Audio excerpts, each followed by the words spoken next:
Hello and welcome to Spokane County Spotlight. I'm Spokane County Commissioner Al French, and I'm very happy to welcome to the show today Thane McCullough, President of Gonzaga University. Welcome. Thank you so much.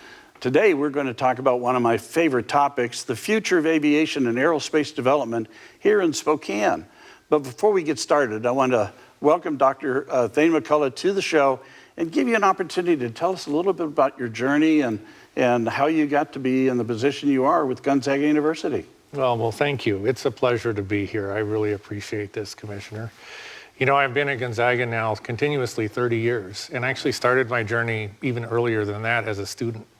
Really fell in love with the university after my stint in the military and coming to Spokane and realizing what a transformational opportunity it was. So I've kind of grown up both in Spokane and at Gonzaga. And about 15 years ago, was afforded the opportunity to serve just 1 year as interim president. And for some reason, they said, we just want you to stick around. So here I am. Well, we're very grateful that you're here. Thank you for all that you do for the community. So what an incredible journey, and it's clear that you are the right person at the right place in the right time. So thank you for your leadership at Gonzaga University. So before we get into the Tech Hub discussion, I know that you've been doing a lot in the health sciences space recently. Do you want to share a little bit about recent developments in that?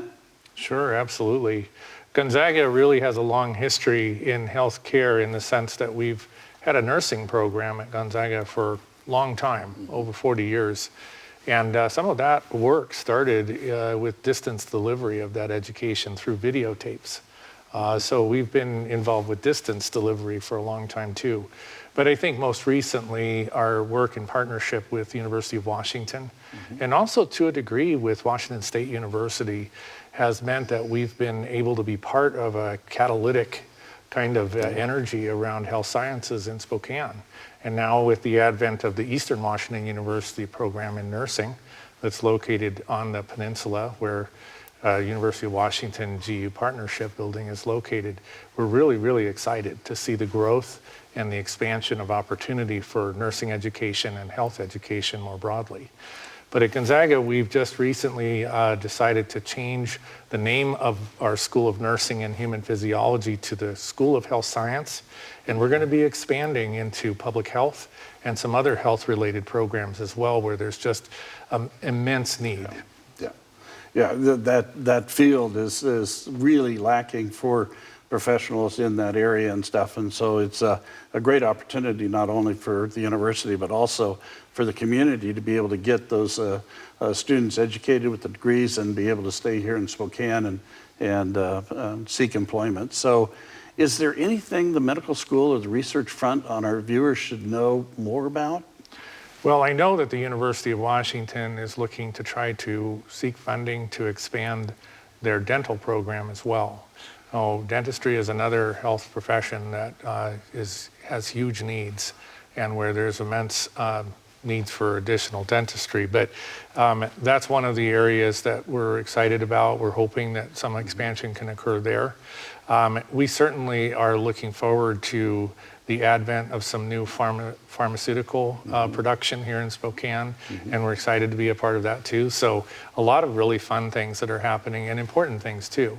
You know, one of the issues that I think a lot of people don't really know about is the immense need that we're going to see for nurses over the next decade.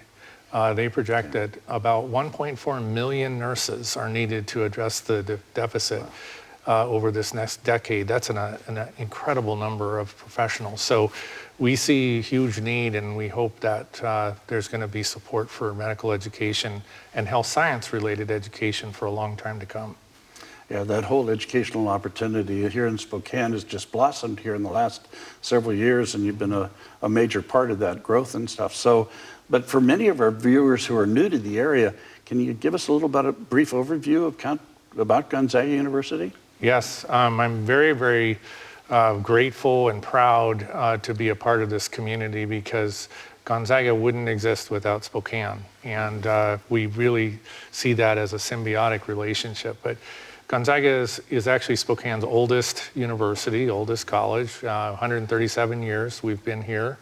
really close to the downtown area, and it is a really a comprehensive institution that's doing a lot of things on a number of different fronts. We have programs in engineering and business and education and law, and we've also got individuals who are teaching students that are from other countries around the world English, and then into undergraduate and graduate studies. We have several doctoral programs now, and so we're actually listed and noted as one of the top 100 national universities in the country. So Gonzaga is really proud to be part of an incredible educational ecosystem here in this region. And I am grateful to be a part of this group of colleagues who are really intent on trying to do everything they can to make us an education hub for the state and for the region. But Gonzaga is really was founded by the Jesuits, the order of priests of the Roman Catholic Church. And I'm the first non-Jesuit president of the university. But that imprint, that sponsorship, that mission is very, very heavily infused in the institution. It's very important to us because we're really about educating leaders to serve the world. And we want our students to go out and do great things and have a positive impact on the world wherever they're working, whatever professions they're a part of. So it's a very, very important and very fun thing to be a part of.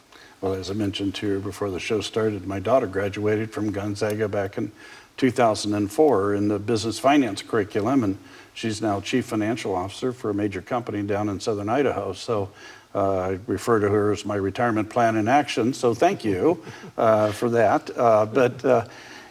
Thanks for the background on the Gonzaga. I mean, it's an incredible institution, but it's not only an institution within the community; it's a community partner. And we look at it for leadership in so many areas, and you described a lot of those areas that you have demonstrated that leadership. So thank you for all that contribution. So now let's talk a little bit about the Tech Hub. With the leadership of our U.S. Senator Maria Cantwell, the federal government has started a process to establish 20 technology hubs throughout the country. These technology hubs will focus on the creation of technological advances in specific fields of expertise. This is a competitive process, and with the leadership of Gonzaga University and many of the other partners, Spokane is in the mix. So why Spokane?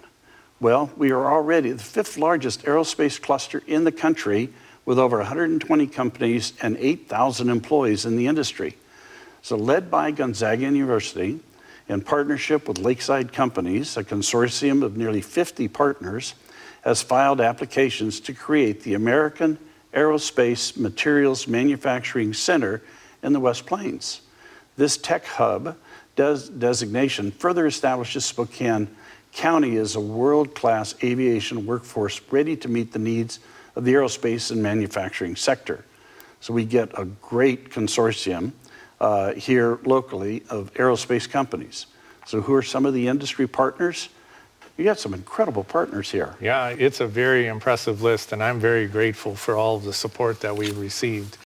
The reason that we really felt an obligation to pull a consortium of partners together and to file an application for this tech hub is because of all the work that Senator Cantwell has done over a considerable period of time to make this opportunity possible. And I am very grateful to Senator Cantwell because she's been a great partner of Gonzaga for many, many years. And she made it known that this was an opportunity that she hoped Spokane and Gonzaga would get involved with. So by design, the consortium has to have a higher ed institution or more than one, government, and also private industry or industry in general. And so this is a very, very powerful consortium. Critical to this, obviously, is ATC, a Lakeside company, which manufactures composite parts for aircraft. But also vital to this is Boeing, which is, of course, a major regional producer of aircraft parts, and also a number of other aerospace entities. Blue Origin is a consortium member, for example. Lockheed Martin has signed on to the consortium. So there are both commercial and also defense aviation companies, as well as a whole host of other entities in the education sector. We have 3 tribal nations that have joined the consortium. And also I really want to make sure that I mention that it was important to us that this be a truly regional consortium. So it also includes partners in all 3 sectors from Idaho and North Idaho in particular. So we hope that this is going to be a very compelling application. Well, and the proposed facility is on the West Plains, and so not only is Spokane County a partner with the entity, but also S3R3, which is the West Plains Public Development Authority that's led a lot of the development up on the West Plains and stuff. So we're excited about this, as well as Spokane International Airport. And I really appreciate your comments with regard to Senator Cantwell. She has been an incredible ally and partner for us. For as long as I've been in office, she's been a go-to for aerospace and anything about the airport or job creation. She's been an incredible ally, so I really appreciate that. So as you probably know, economic development has been a priority of mine during my time on the Board of County Commissioners. So do we know how many jobs might be created by this technology hub yet? Well, I think that the profound impact of this hub, if it were to be actualized, is measured in terms of the demand. There is almost an insatiable need for the production of commercial aircraft. Right. Wide body and single aisle aircraft. Over the next 20 years, the projection is 40,000 aircraft need to be manufactured in order to meet the demand. And in that regard, there's a lot of need for us to jumpstart and move forward, because in the United States, there's only a very limited amount of production capability for the large scale of the parts that are necessary to produce those commercial aircraft. And everybody in the industry agrees that the future of commercial aircraft has to be these thermoplastic, high-tech composite parts. So there's a need for us to create more production capacity. Right. And the tech hub here would be basically a test bed to production opportunity. And the former Triumph facility, the ATC facility, is perfectly situated to provide that platform. Really opportunity to kind of create almost a manufacturing center of the future. And that's really what we're trying to accomplish there. So with that rate of production, which is about 100 aircraft or so a month, the economic impact, the opportunity for employment is literally thousands of people here in Spokane. Well, and I've made the comment many, many times that my personal goal is to be able to see an aerospace manufacturer here in Spokane. And that's not really that far out of the realm of possibilities. You know, in 2016, the state of Washington did an aerospace competitive analysis to find out whether Washington was still competitive in the aerospace industry. And they came out to the conclusion that not only is Washington competitive, but one of the best sites to locate a new manufacturer is Spokane. You know, Boeing, Renton facilities, as well as Painfield, are very much crowded out. And Moses Lake, which has got a large landing strip, doesn't have the workforce. But with the hub, we not only create the technologies to be able to go into the future aircraft, but also the training and education for the workforce development, which is just critical to be able to support that. I mean, that's one of the reasons why Seattle has done so well in the aerospace, is because they have a lot of cross-pollination between all of the different aerospace manufacturers, and we need to create that same kind of infrastructure here. So again, thank you for your leadership. Well, I really appreciate what you say, because of course, Gonzaga itself created some of the engineering programs that we host and have hosted for a long time in response to the local and regional needs of the state. Yep. electrical engineering was actually developed in response to the need to provide employees to Boeing over on the west side. So that coupled with the fact that, as you mentioned earlier, Spokane is already heavily invested in aerospace manufacturing. I think we're primed for opportunity here. One of the realities of our situation nationally is that we're falling behind the rest of the world. Most of the commercial aircraft in the world are now produced in Europe and South America. And so if Spokane can play a role in helping to bring some of that manufacturing back domestically, it'll position the nation more effectively for competitiveness and also lower cost. Because one of the things that's also true is that the United States manufactures excellent aircraft. And so we really have an opportunity both in the commercial aerospace, but also in space and defense to play a major role in an industry that is just literally crying for opportunity. So I hope we can land this planning grant, and I hope we can play a role in helping to bring these collaborators and partners together around something that's going to be really exciting for Spokane. Well, and you mentioned something there that struck a memory chord for me, is that with regard to space exploration, we already have a couple companies here in Spokane County that are engaged with NASA as part of that space exploration effort and stuff. So, there's an awful lot of things that are going on that we are at the front edge of. And I do want to do a little shout out to John Hemmingson, who, the Triumph building originally was a Boeing facility here in Spokane County. And then it turned into Triumph, and then Triumph is now no longer doing business there. And Mr. Hemmingson has stepped forward. He's bought that building, and he's very much a part of this whole effort. So, again, it's not only the vision and creativity and leadership that Gonzaga provides, but also his vision as well to make this possible. So. Absolutely.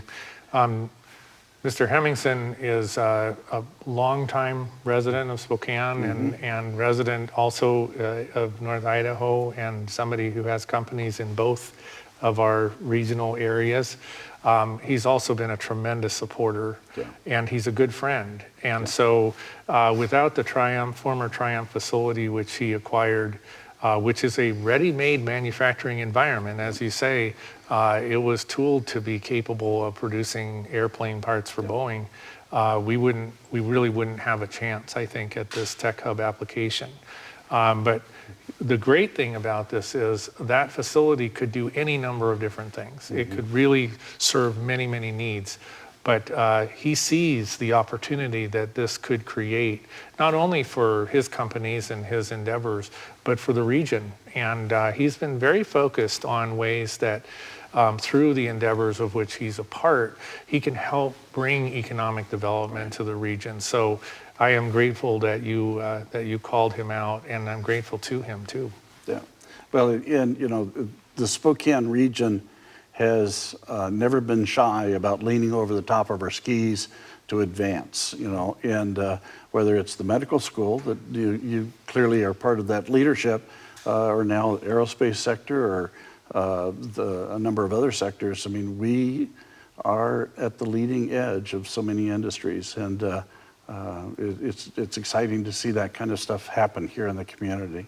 So I'm sure many in our audience would be interested in an overview of where the funding for a tech hub comes from. Can you give us a little bit of an overview of how this might unfold? Yes, so this particular application is funded by an appropriation that was signed into law as part of the larger CHIPS Act at the end of 2022. And it is a competitive process, so there are some 350 applications out there from all around the country, 2 of which are from Spokane, and I believe there's 10 in the state of Washington as well. The initial phase is to fund a $500,000 planning grant, and our understanding is that's to be awarded to 20 of the regional potential hubs. And then from there, the funding goes to ultimately 6. tech hubs around the country. Recently, there were a set of tech hub awards that were announced, and some people were kind of like, whoa, what's going on? But that was actually through a different expression of the CHIPS Act through the Department of Defense. This is from the Department of Commerce. So this particular application process, we believe we're going to hear soon about the outcomes of the first phase.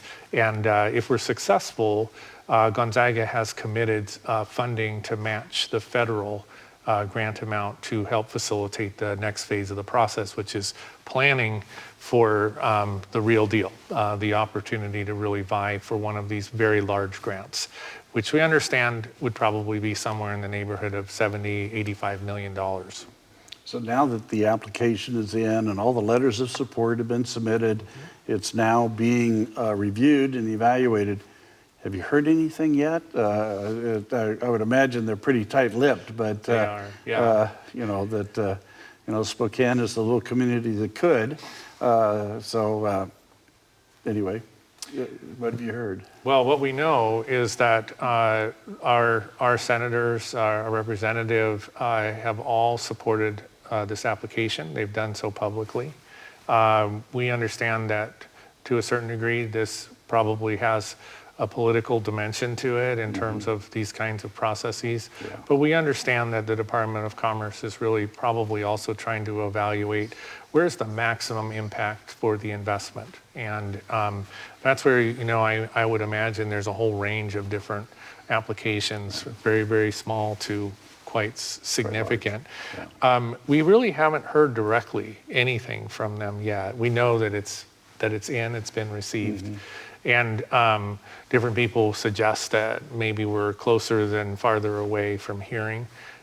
We certainly hope that within the next couple of weeks we'll learn. But one of the things that's been really very important about this process from my perspective is the strength of the consortium creates opportunity. And even if for some reason we don't receive a planning grant, there's still opportunity for us to receive funding through other mechanisms. We would love to qualify for this particular grant because there's an immense amount of resources that we could bring to bear quickly on an issue that we think there's a clock associated with this. But there's going to be other opportunities too. And we look forward to seeing what the outcome is and remaining hopeful. Because you're right, Spokane is a community, just as I described Gonzaga to be too. Yeah. We're kind of a little engine that could, and we like to give it a shot and see what happens. You never know. Never know. So what will the students and faculty gain from participating in the Tech Hub? Yeah, well, mostly in our professional schools, but not exclusively.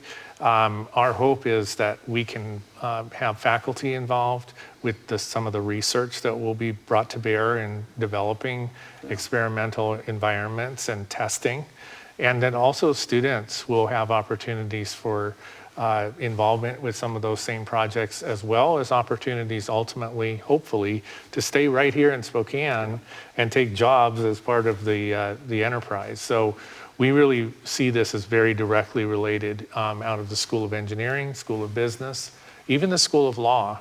But also, we just announced this summer that we're going to create a new institute in data informatics and applied technology. And we're looking forward to ways that we can, in the applied tech space, create opportunities for students and faculty to be involved with this as well. Because advanced thermoplastics, composites, they are really the next generation of materials that require both manufacturing capability, yes, but an awful lot of tech, a lot of analysis of materials, a lot of modeling, a lot of tensile strength evaluation. So there's some great opportunities here for applied problem solving in areas that are very related to disciplines that we host at Gonzaga and that other institutions around the region also are involved with. Well, in the other side of the state, Boeing is very much integrated in the educational facilities, whether it's the junior colleges or the universities. And I know that for their example, Renton Junior College, the students actually learn how to use manufacturing equipment that is on the floor for Boeing. Yes. So the minute they graduate with their certificate, they can walk right onto the Boeing manufacturing floor. So that linkage there is very, very important. And, you know, like we said earlier, they are very much a part of this consortium. So that relationship is being formulated. And the other thing that I think the viewers should know is that prior to COVID, there are a lot of aerospace manufacturers that were looking at Spokane as a place to locate and set up shop, because the I-5 corridor and the western side of the state is crowded, congested. Quality of life is not what you have here in Spokane. So Spokane offers the opportunity to be in the state of Washington, part of that aerospace sector, but not necessarily part of that I-5 corridor lifestyle. And so that has a lot of value.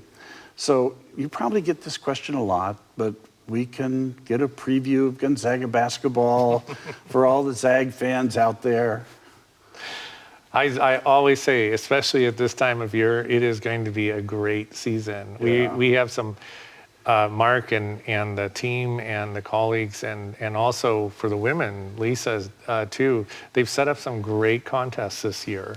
And, you know, we've got our own hometown star, Anton Watson, who's chosen to return, and I think we're excited about that. There's just going to be, it's going to be a very, very fun year to watch and to learn as some new players who also have joined us kind of come to the fore and show us what they're capable of. But I'm excited about it. I think it's going to be great. I realize that, you know, this is so early in the process, you know, that people always look at the polls and they're trying to kind of. I think we're gonna find this to be a fascinating time. Well, and it's really fun to listen to the comments for the recruits and talking about how, you know, they recognize that Coach Few is the best of the best. Mm-hmm. And just being in that atmosphere and being exposed to that kind of educational opportunity is really incredible. But, you know, Thame, I've enjoyed the conversation, and I think our viewers have too, but I'm afraid we've run out of time. Right. So I'd like to thank my guest, Dr. Thane McCullough, president of Gonzaga University. And as a reminder, a video of today's Spotlight can be accessed on our Spokane County homepage and on our Spokane County YouTube channel. I'm County Commissioner Al French. Thank you for joining us today on Spokane County Spotlight.